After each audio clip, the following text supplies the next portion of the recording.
প্রতিষ্ঠার প্রায় 2 যুগ পেরিয়ে গেলেও ব্রাহ্মণবাড়িয়ার নবীনগর উপজেলার সাথে জেলা সদরের সরাসরি সড়ক যোগাযোগ ব্যবস্থা স্থাপিত হয়নি।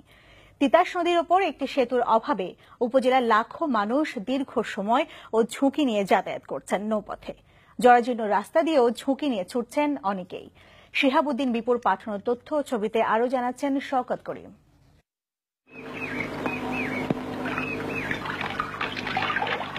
মরণকালে যে জল মুখে না দিলে পরামটা তো বাইরে না। একদিন হয়তো দেখুন তিতাসে সেই জলটুকু নাই। এখানকার তিতাস নদীকে নিয়ে মানুষের সুখ দুঃখের কাহিনী উঠে আসে চলচ্চিত্রেও। এত এত বছরে পাল্টে গেছে জীবনচিত্র, তিতাস নদীও রয়ে গেছে দুর্ভোগ। এখনো জেলা সদরে যেতে নদীপথই প্রধান ভরসা নবীনগরবাসীর।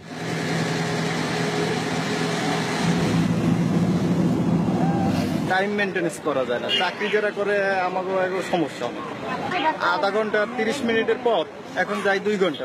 প্রতিমধ্যে অনেক সময় দেখা যাচ্ছে স্পিড ব্রেক নষ্ট হয়ে যায়, অনেক সময় ওই কোম্পানিতে উঠাইয়ে দেয়, তখন আমাদের মেয়ে ছেলে নিয়ে যাতায়াতে বেশি সমস্যা। 16 কিলোমিটার দীর্ঘ ব্রাহ্মণবাড়িয়া কুড়িঘর নবীনগর সড়কের নির্মাণ কাজ শুরু হয় 1991 সালে। কাজ হয়েছে মাত্র কয়েকটি সেতু নির্মাণ। রাস্তাটা সুবিধা হইলে সব দিক দিয়ে যাওয়া সুবিধা হইতো, তো সুবিধা না বললে মনে করেন রিক্সে মরণ হাতে যাওয়ার লাগতেছে। ঢাকা থেকে আসতে ব্রাহ্মণবাড়িয়া লাগে 2 ঘন্টা, আর নবীনগর থেকে ব্রাহ্মণবাড়িয়া শহরে যেতে লাগে 2 ঘন্টা। এটা বড় পরিতাপের বিষয়। আমাদের কোনো রোগী যদি মারাত্মক অসুস্থ হয়ে যায়, তাকে আস্তে আস্তে তার মৃত্যুর আশঙ্কা বেশি থাকে। তবে আশ্বাসের কথা জানালেন সংশ্লিষ্ট এই কর্মকর্তা।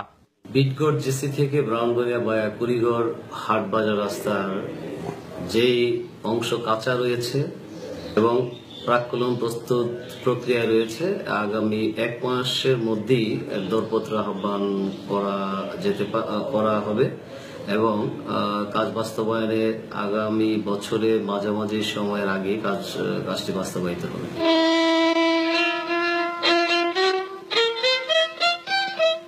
বিশ্ব বরেণ্য সুর সম্রাট ওস্তাদ আলাউদ্দিন খাঁ সহ অনেক গুণীজনের জন্ম নবীনগরে।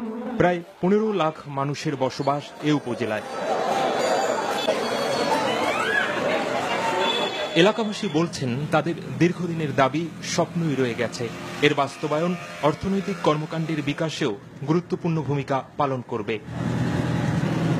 শওকত করিম, NTV নিউজ ডেস্ক।